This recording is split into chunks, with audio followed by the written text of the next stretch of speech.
Hey there, welcome back to the channel with your favorite brother and sister real estate duo, Colin and Heather Roda. The cheesy little brother. Today we're going to do a broad overview of what it's like to live in San Luis Obispo County, and we are going to achieve that by doing three things.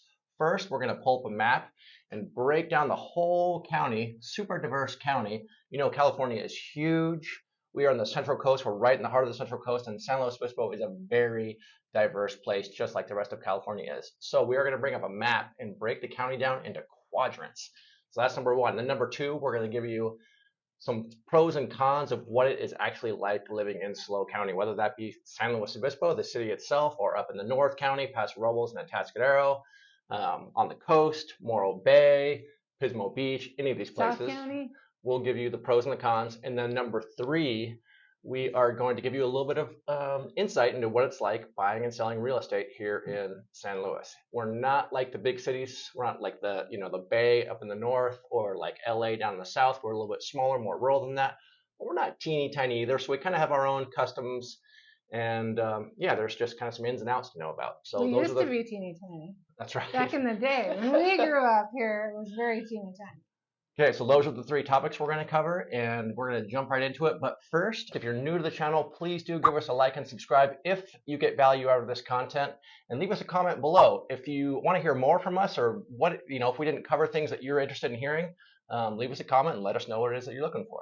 Or just reach out to us. We'll leave our phone numbers and our emails. People reach out to us all the time wondering about what it's like to relocate to San Luis. And we have a relocation guide. That's right. In the description. You can click on the link at the free relocation guide. Yeah, so check that out.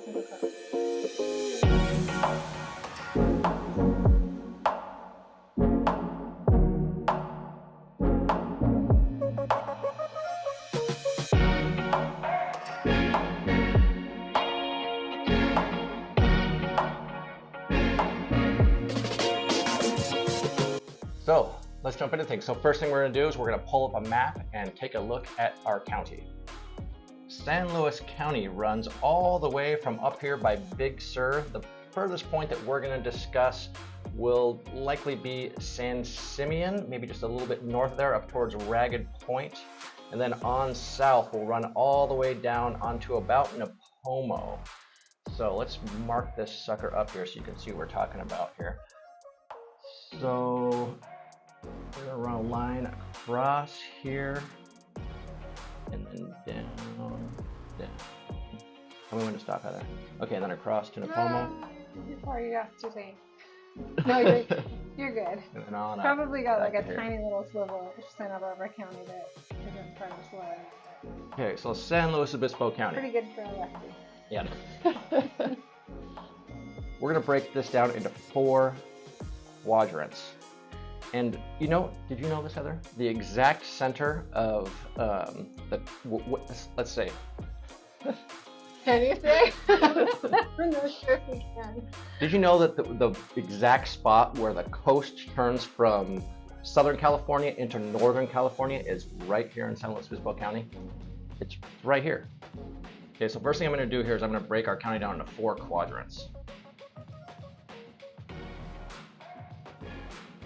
On these lines. Sorry, I am a lefty. I'm a little awkward. Okay, so here we have North County, including Atascadero, Templeton, and Paso Robles. South County, including San Luis Obispo, Avila, Pismo, and then North Coastal, Ragged Point, San Simeon, Cambria, Harmony. There's a lot more little towns in there, but that's what's shown on the map right now. And then out here, no man's land. Quadrant number 4. Nada. There's not much out there. I mean, there are things out there, but you see it ain't much. When you fly over, yeah, like on your way to Phoenix or LA, you'll see like a few little huts down there. Yeah. Okay, so the neat thing about this spot right here between Morro Bay, I actually meant to draw this just a little bit further south. If I was going to draw this exactly, it would go right through here. Right between Los Osos and Morro Bay is where the coast changes from Southern California style beaches more to like Big Sur style Northern California beaches. Yeah, and you'll feel it. It truly feels like Southern California in the lower quadrant there, and it feels like the Northern California beaches once you go north. So as soon as, if you're traveling from south to north and you come through Pismo Beach and Avila Beach, you've got that SoCal feel. You have the sand and the sun, and you have little shops right on the water, little restaurants. And then you come into Los Osos. Los Osos is on the bay, so it isn't really a beach town, it's a bay. Morro Bay is what is the water that you'll enjoy seeing from Los Osos. And then once you pass through Los Osos, you'll come through Morro Bay, Cayucas, Cambria, San Simeon. You'll start seeing pine trees. Cambria is known for being called Pines by the Sea. But as soon as you get into Morro Bay, the sand is darker, there's more rocks, there's more trees, it's foggier, it feels cooler, and it just feels like what you would experience on the beach up in Monterey or other parts of Northern California. Indeed. Okay, so there's a little bit about how we broke up the county into 4 different quadrants. And now that we've talked a little bit about the coast, so you kind of understand the difference between the North Coast and the South Coast, we want to jump into North County because that's where we are right now. We're sitting in Paso Robles. We were born and raised in Atascadero. So we're going to jump right into that because we just love talking about it. So, and because wine. And because wine. Heather is a big giant wine lover. I was going to say, well, a lot of our clients move here after they discover the wine region, but also that, yes. Also, Heather loves it. Yeah. So, North County of San Luis Obispo is what is north of San Luis Obispo, basically. You drive over this big grade. This is the Santa Lucia Range right here. And just on the other side of it, you run into Santa Margarita, and then further to the north, Atascadero, Templeton, Paso Robles. There's a couple more little communities up north, but we're not going to talk too much about them because they're just teeny tiny. We got Lake Nacimiento out here, but let's focus in on what it's like living in Paso Robles and Atascadero today. How does that sound? Sounds great. Most people know about Paso Robles from the wine, and the only big news that ever put Atascadero on the map that I know of is that it is the exact halfway point between LA and San Francisco on the 101. So Atascadero actually had the very first Tesla charging station since it was the halfway point. Not much else claim to fame, but lots of well-known, world-renowned wine here in Paso. So starting out with Paso Robles, also known as Paso Robles Wine Country. Also known as El Paso de Robles for the whole entire actual name. Also true, and also translated to Paso de Oaks, if we want to get really technical about it. So what is it like living here? Well, most of our clients are moving here from larger cities. So for comparison, we can start with traffic. Should we just jump right into traffic? Sure, yeah. So there are 2 major arteries that run through Paso, 101, which runs all the way, the whole length of California. I think it might peter off down somewhere in Southern California, turn into I-5, something like that. But runs right through Paso. And then there's the 46, which runs out to the Central Valley, Fresno, Bakersfield, and then off to the west over to the coast, over here right through our little money heads. But so yeah, traffic here though, I mean, on the 101 up in the Bay Area or the 101 down south, it's a disaster as far as I'm concerned. Super busy, traffic jams. But here you can drive, 30 miles, 30 minutes, right? Yeah, you're not going to run into traffic around here. It is getting a little bit worse from time to time. Like on Sundays when people are trying to, the tourists come here and they're trying to get back on the 46 to go back out the valley, we do get a little bit of backup here and there. And sometimes there are accidents. We get a little bit of traffic every once in a while. But and Friday nights on their way in on the 46, then you might get like a 10-minute delay or something like that. But and there's that one stoplight that you have to use to get on the freeway. So you might actually have to stop and wait for 2 cars to get on the freeway before you.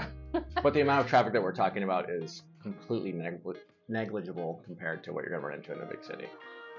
It's nothing. So traffic? Pretty easy. You might find a deer or a cow on the road if you're driving out on the back roads and you might have to stop and wait for it to go by before you can continue on. So that's our version of the traffic jam. Yeah.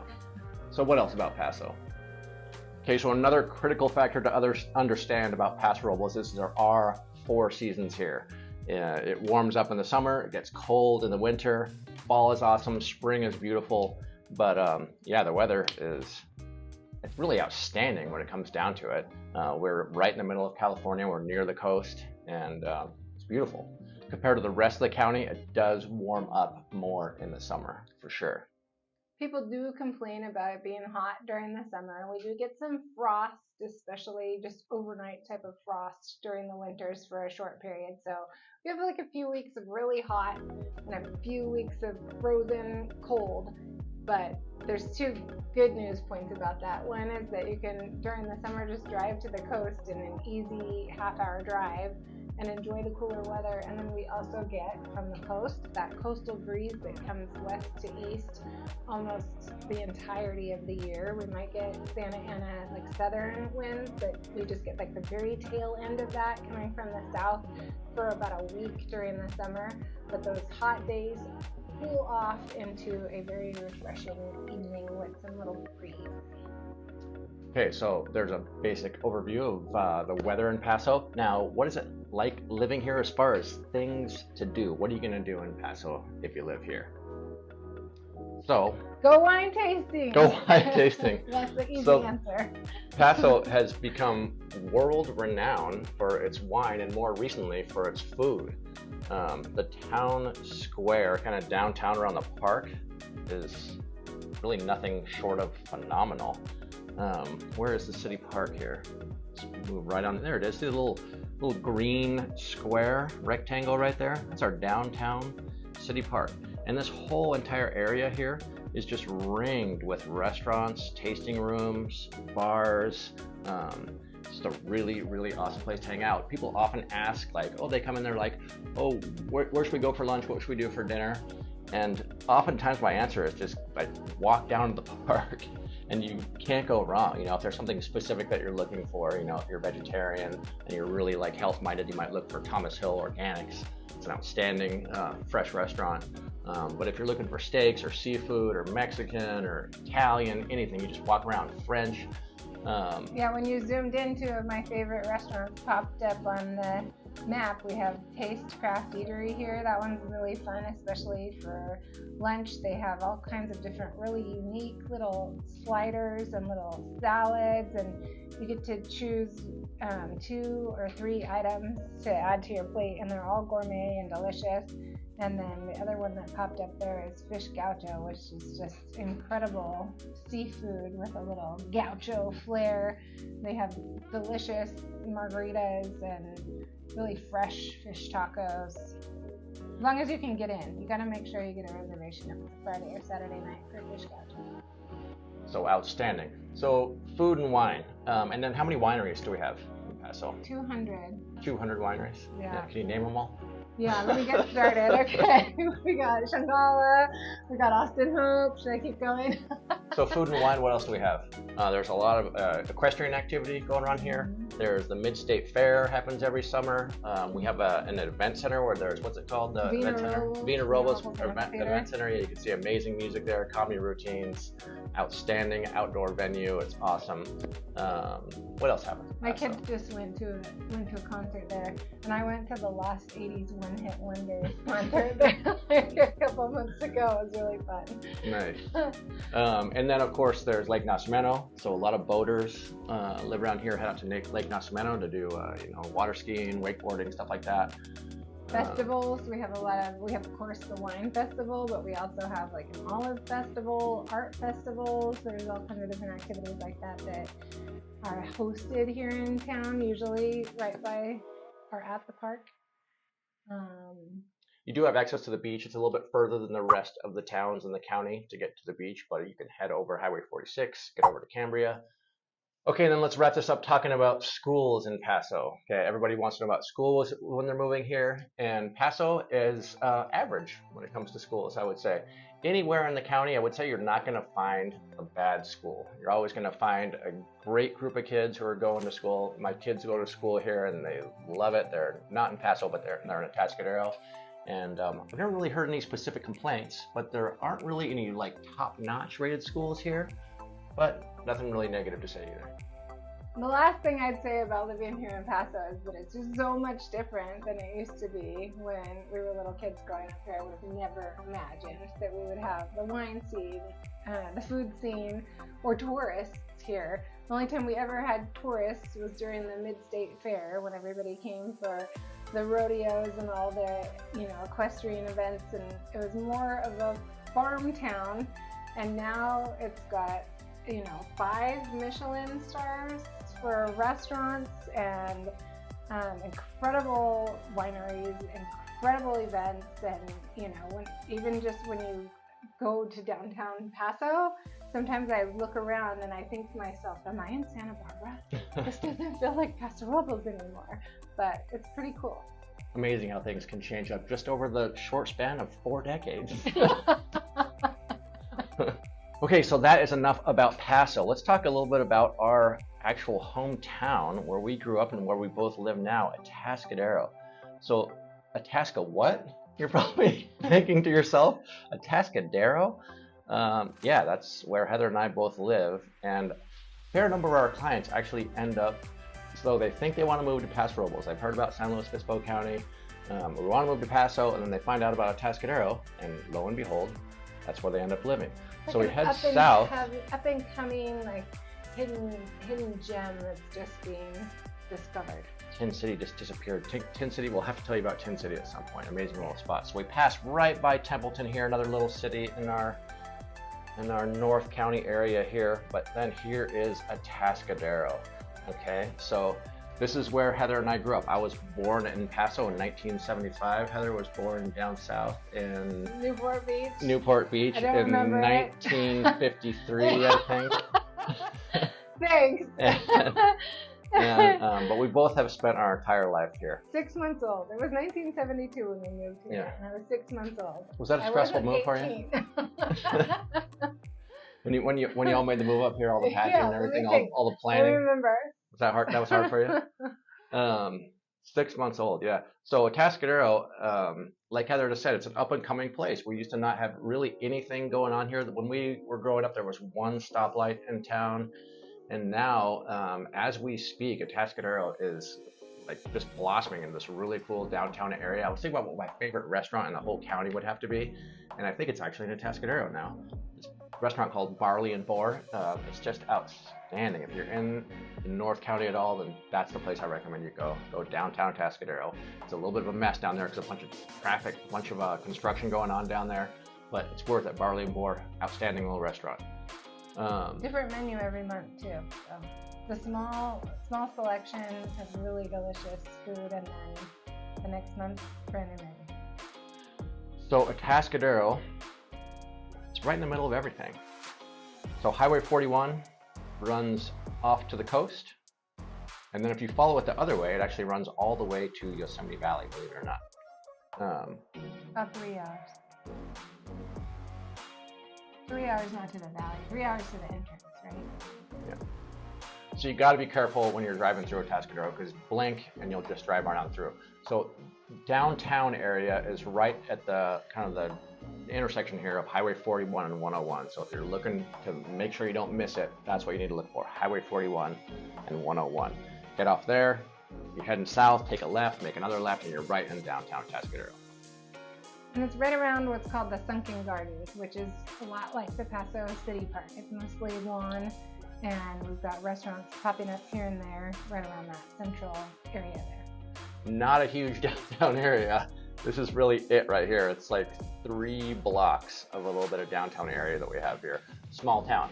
Population, what are we at? Like 31,000, something like that. I think it was like less than 10,000 when we were kids. And the same for Paso. It's experienced a similar population. Yeah, I think Atascadero and Paso were both still like just under 30,000. So it gives you an idea of what we're talking about. I think you guys should all Google it and see if Colin's Yeah, put it in the comments. If I'm wrong, beat me up. Over 30. Yeah.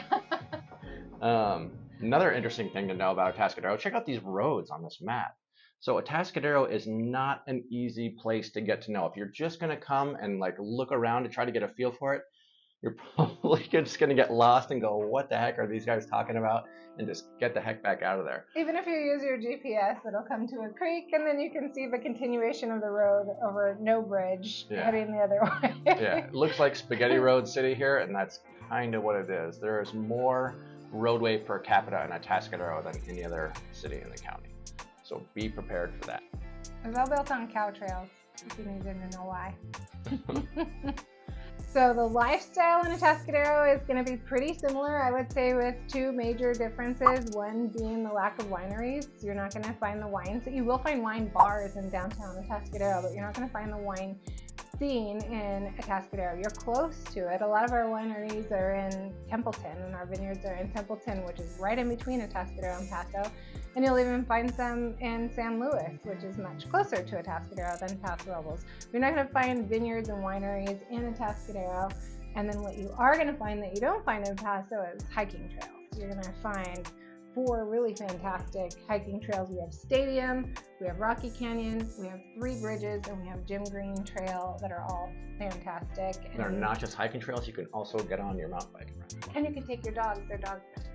And you're super close to Cerro Alto, which is right between Atascadero and Morro Bay, which is one of the best mountain biking trails in the county as far as I'm concerned. Yeah, and that would be another thing, I guess that would fall in the lifestyle also, that's a change, is in Atascadero, you're kind of central. You're central to Paso for the wine tasting. That's only going to be about a 15-minute drive. And then if you go about 20 minutes the opposite direction to the south, you're going to hit San Luis Obispo, which is the central hub of our entire county, and we'll talk about that in a little bit. And then if you go 25 minutes west, you're going to hit Morro Bay and some of those other beaches. So it's a little more central if you like to enjoy the beaches and the wineries, then Atascadero might be the spot for you. It is for us.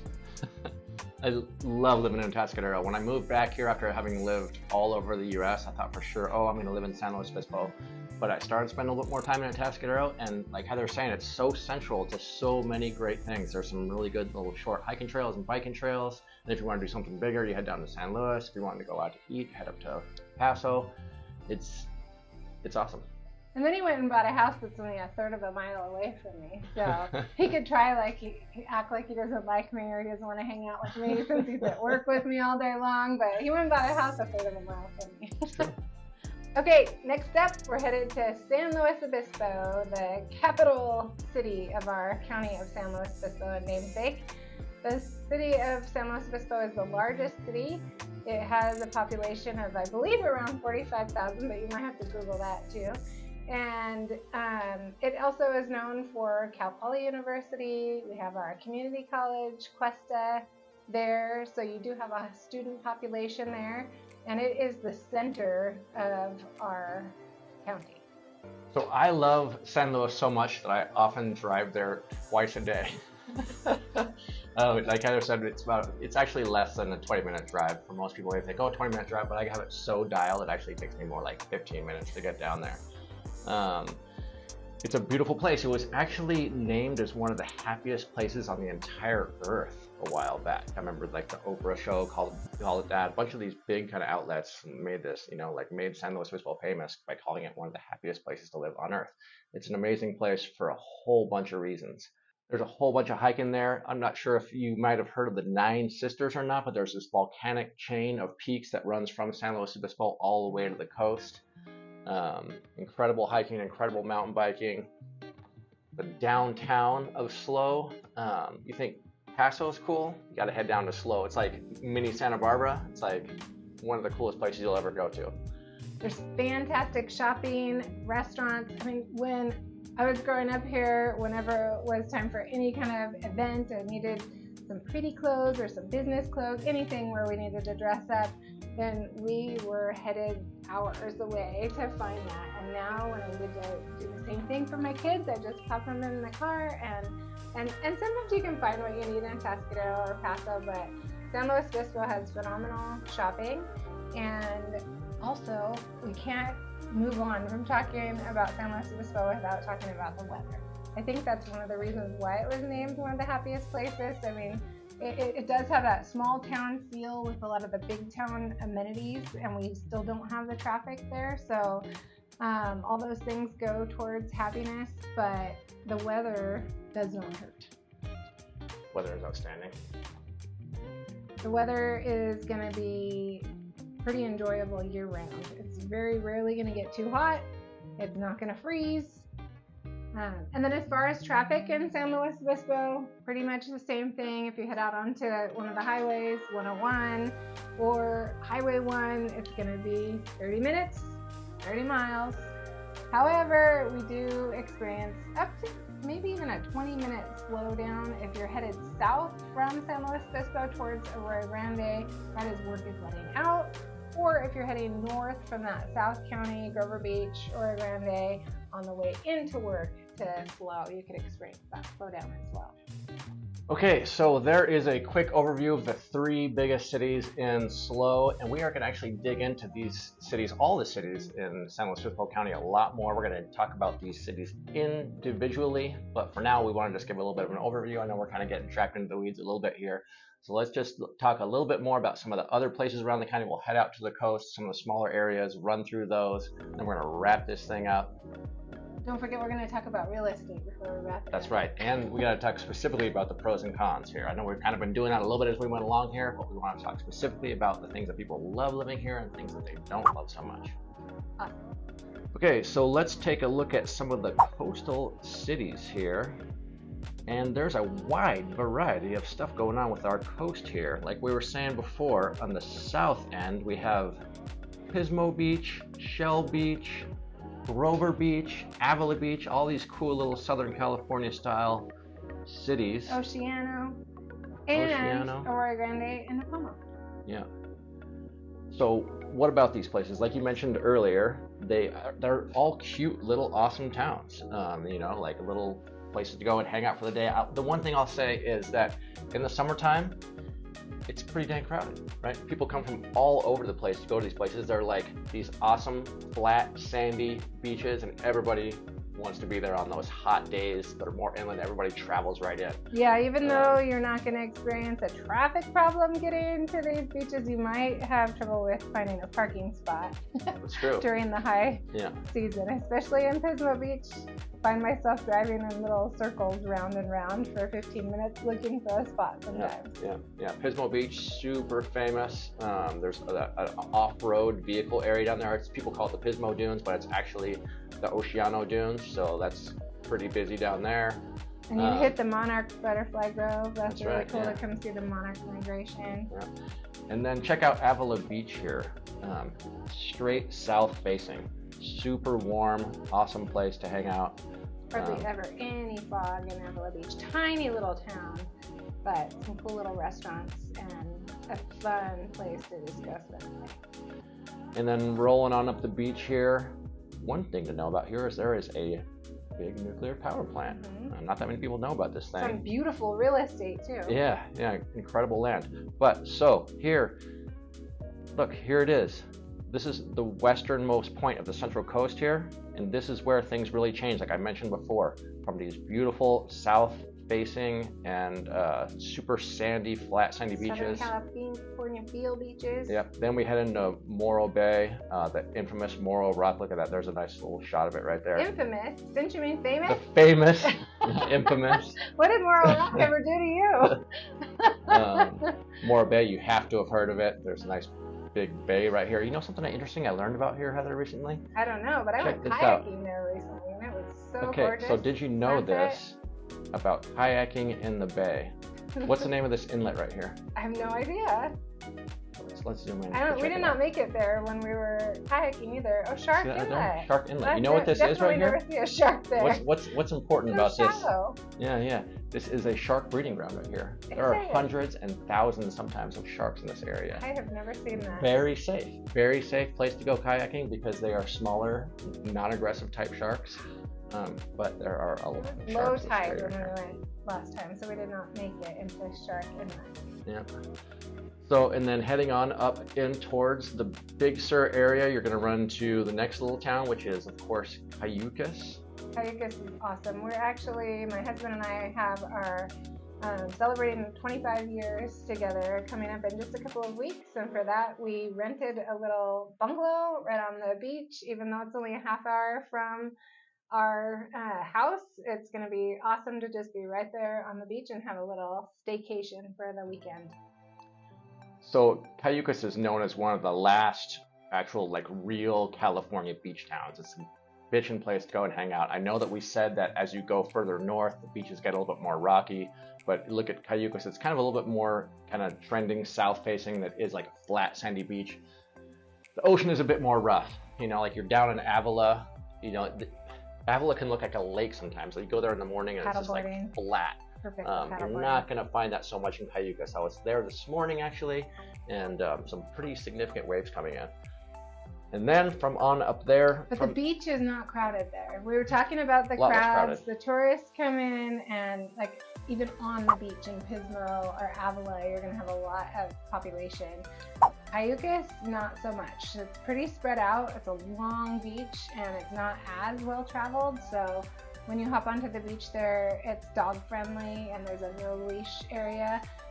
We could walk, you know, quite a ways without seeing another person right in that same stretch of beach for us for a few minutes. So definitely you don't have to worry about like finding a place to put your towel when you're going to Cayucos.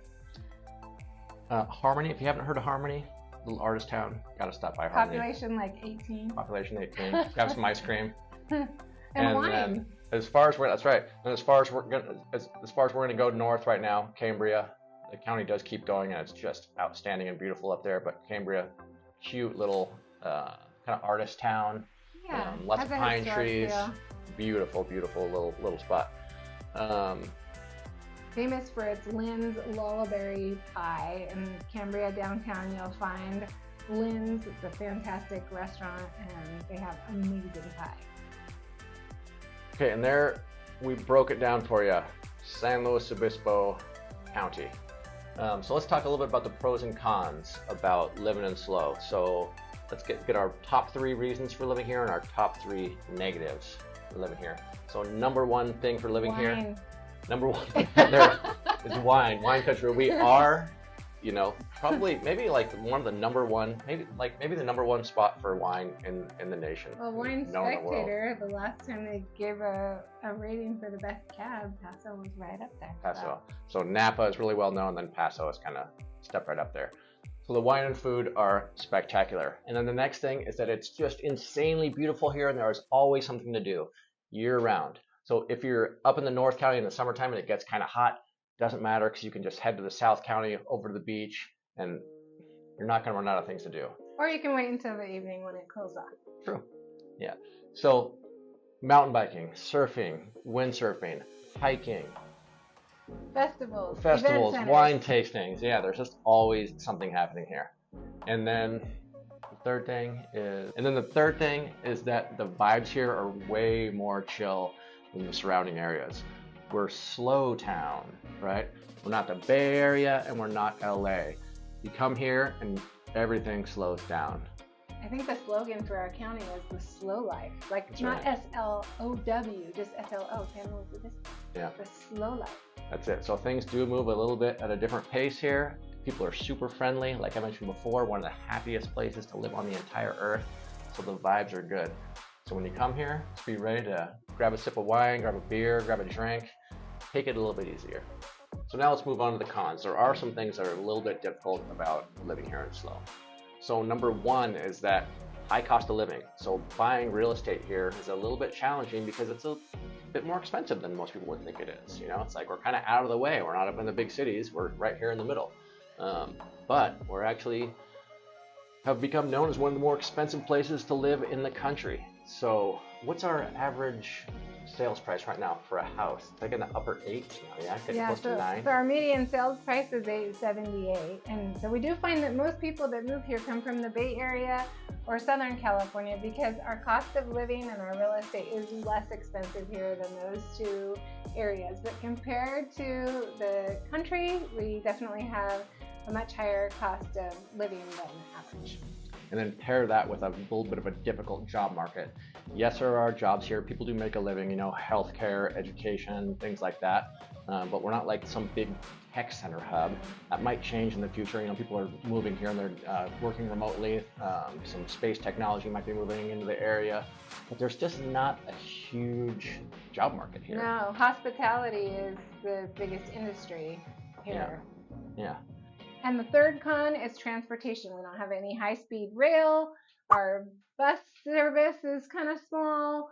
Most of the time, if you're going to go somewhere, you're going to drive. We do have a regional airport out of San Luis Obispo that flies to, I think, 9 cities now. So it's not bad. It's something. Yeah. No, it's a great little airport. You walk in and you don't even need an hour sometimes to go through security and fly right to Seattle, fly over to Dallas, fly to LA. Phoenix.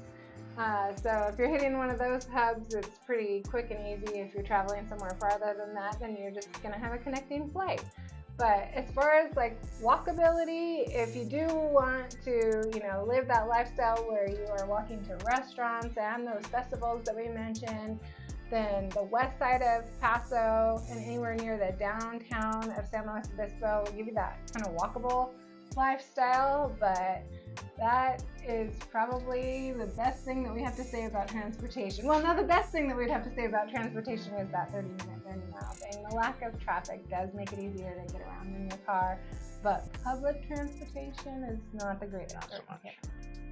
Okay, and then the last thing we're going to talk about is what it's like buying and selling real estate here. What the heck is going on if you want to move to our area? So the first thing that I would say about moving here is that we're not big city, right? So we might seem a little bit kind of disorganized. Not us. Yeah, real estate in general. Yeah. So a lot of times when people move here from LA or the Bay, and they expect to see disclosures and reports right up front. They want to know everything about the property, and that's not always the way things run here. A lot of times people just want to get their house on the market, and then they're just going to tell buyer, yep, buyer, we'll give you our disclosures after we make a deal, and you can do your own reports, and then they expect you to pay for them. It's definitely not every seller. We are seeing more of a trend or a movement towards doing business more like the big cities. Colin and I always recommend to our sellers to do disclosures and reports up front, but even sometimes with our own sellers, because they know that the norm here has been not to do that for so long. They say, nah, just put it on the market, let the buyer do that, and they won't be talked out of that. So that doesn't mean that there's something wrong with the house. It's just the customs here are a little different.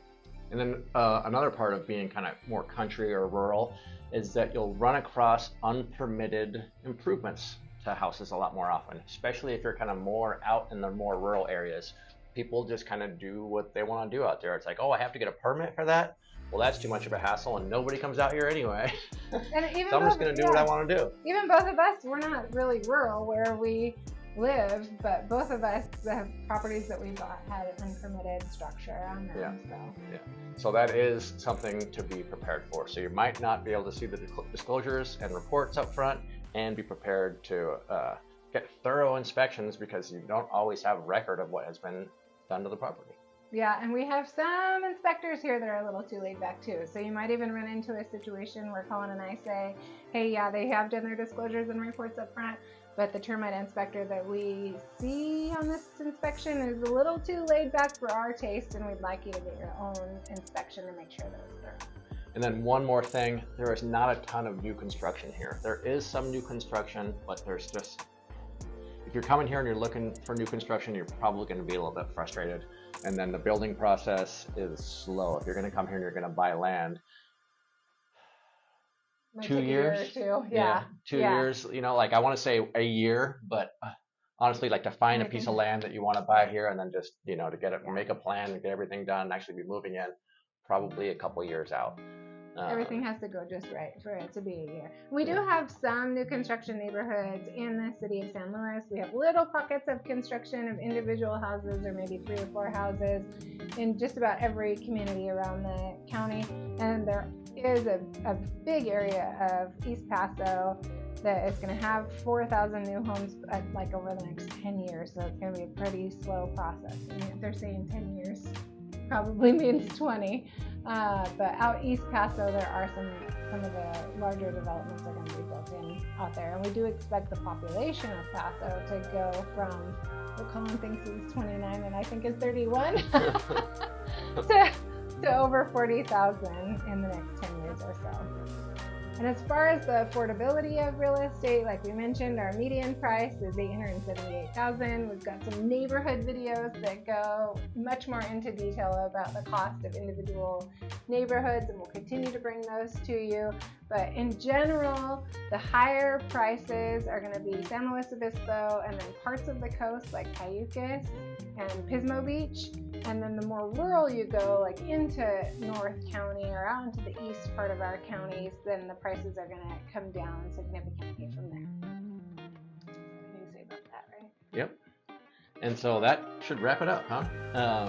So thanks. If you made it this far in this video, thank you so much. Again, please do like and subscribe. I hope you did find value in this. And like I said before, upcoming here, we're going to get more into the nitty-gritty of each of these cities. So we'll tell you a whole bunch more. And we look forward to seeing you. Leave us a comment. And thanks for watching. Yeah, see you next time.